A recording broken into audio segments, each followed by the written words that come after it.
তোমরা যারা স্কুলের শিক্ষার্থীরা রয়েছে তোমাদের সব স্কুলে অনলাইনে ক্লাস কবে থেকে শুরু হবে? শিক্ষার্থীরা দেখো, স্কুলে অনলাইনে ক্লাস হবে এটা নিয়ে শিক্ষা মন্ত্রণালয়ে জানানো হয়েছে যে জ্বালানি ও বিদ্যুৎ খরচ কমাতে দেশের সব স্কুলেই তারা সপ্তাহে 3 দিন অনলাইনে ক্লাস নেওয়ার পরিকল্পনা করছে সরকার।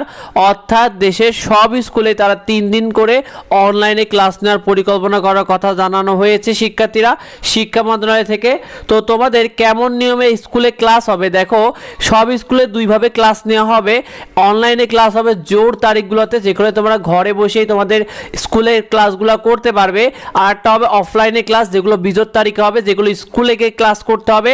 অর্থাৎ অনলাইনে ক্লাস হবে তোমাদের জোর তারিখ, যেমন 4, 6, 8, 10, 12 এইভাবে ক্লাস হবে। ঠিক অফলাইনে ক্লাসগুলো মাসের ঠিক বিজোড় তারিখগুলো, যেমন 5, 7, 9, 11, 13 এইভাবে বিজোড় তারিখগুলোতে শিক্ষার্থীরা তোমাদের ক্লাসগুলো হবে স্কুলে। তো সব মিলিয়ে তোমাদের শিক্ষার্থীরা সপ্তাহে 3 দিন তোমাদের অনলাইনে ক্লাস হবে, আর বাকি 3 দিন অফলাইনে তোমাদেরকে স্কুলে গিয়ে ক্লাস করতে হবে। মোট 6 দিন স্কুলে ক্লাস হবে। প্র্যাকটিক্যাল ক্লাসগুলো তোমাদের অফলাইনে হবে, অর্থাৎ প্র্যাকটিক্যাল বা ব্যবহারিক যে ক্লাসগুলো রয়েছে সেগুলোকে তোমাদের স্কুলে গিয়ে ক্লাস করতে হবে। আর যদি কোনো সমস্যা সামনে আসে সেইগুলো সংশোধন করতে তোমাদের অফলাইনও ক্লাস নেবে শিক্ষকরা স্কুলে এসে।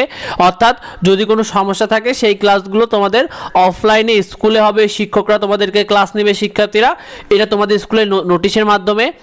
আর স্কুলে অনলাইন ক্লাস কবে থেকে শুরু হবে? দেখো, আগামী সপ্তাহ থেকে স্কুলগুলোতে 3 দিন অনলাইন এবং 3 দিন অফলাইন ক্লাস নেওয়ার পরিকল্পনা হচ্ছে। শিক্ষা মন্ত্রণালয়ের মতে প্রযুক্তি নির্ভর এই শিক্ষার প্রসার ঘটাতে এটাকে হাইব্রিড পদ্ধতি বলা হচ্ছে। অর্থাৎ তোমাদের যে অনলাইন ক্লাস অফলাইন ক্লাসের যে পদ্ধতিটাকে, এটাকে তারা হাইব্রিড পদ্ধতি বলা হচ্ছে শিক্ষার্থীরা। তো তোমরা এই বিষয়টাকে কেমন মনে করছো কমেন্টে আমাদেরকে জানিও। আর এই বিষয়টা বেশি বেশি করে ভিডিওটা বন্ধুদের মধ্যে শেয়ার করে দাও, যাতে এই বিষয়টা অন্যরা জানতে পারে।